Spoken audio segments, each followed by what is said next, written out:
we obviously all know what this is. I don't need to specify. How many of us wake up and use this first thing in the morning? I was saying, and if you're not raising your hand, you're probably lying. But look, I invite you all to just envision, close your eyes if you want.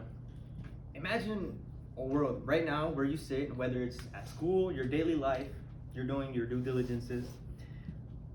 But let's say you don't have a resource such as this.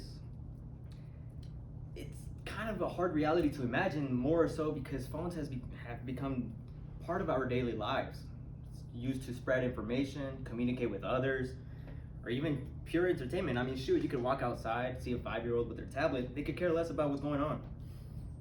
But kind of where I'm going with my question is, does over-reliance on such technology affect critical thinking skills?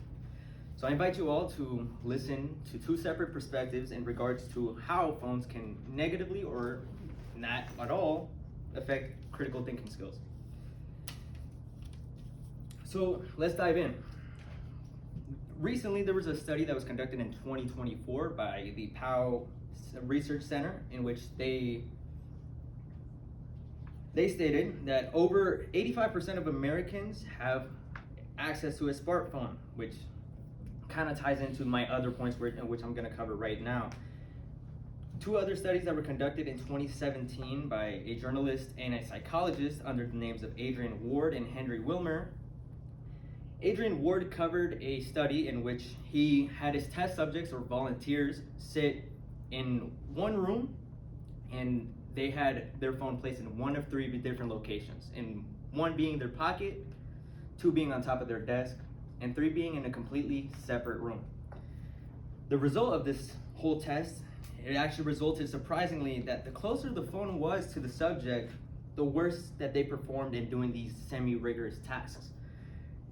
Which kind of comes to show that frequent use overall negatively affects our focus and memory retention.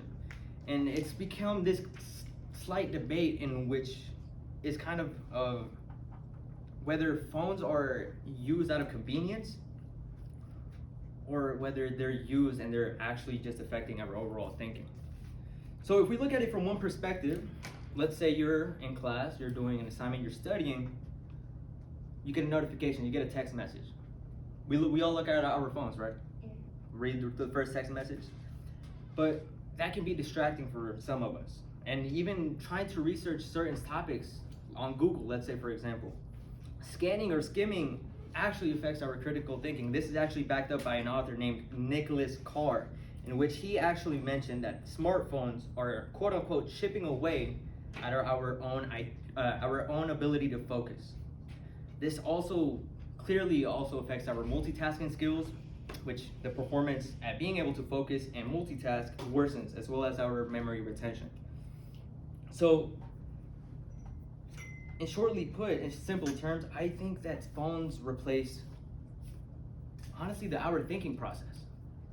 But if we look at it from a different side, we could also argue that phones give us access to fast information. I mean, such as Google, Safari, whatever you name it, you can search it up. They're also very efficient. It can help even in decision making. For example, you could ask ChatGPT, what are some good invitational speech topics? That's what I did. But focusing more so, our phones also have the capability to shift the way that we think. It can change for how we decide to make a decision, whether it's good or bad. It could be negative or positive. But honestly, this second perspective, it's more so we're arguing whether it's a tool, not so much whether it's a problem. So I'm here to tell you that just to wrap things up, phones are useful. I'm not trying to say that they're not. But I do believe that the overuse, as well as anything else in excessive use, it becomes to be a problem, which is why we kind of need balance and overall awareness to be spread.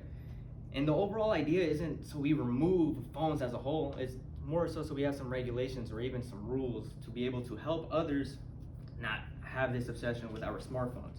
So in conclusion, smartphones is not in between whether it's it shouldn't replace your thinking skills at all. It's more so it should be used for our convenience and actually something resourceful. So phones are powerful. I mean, they are.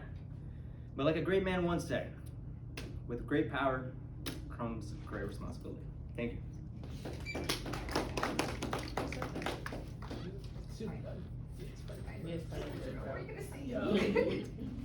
All right, feedback. Uncle guy. Don't bring anything right now. Okay. Yeah, what do you guys think about his speech? Come on, guys.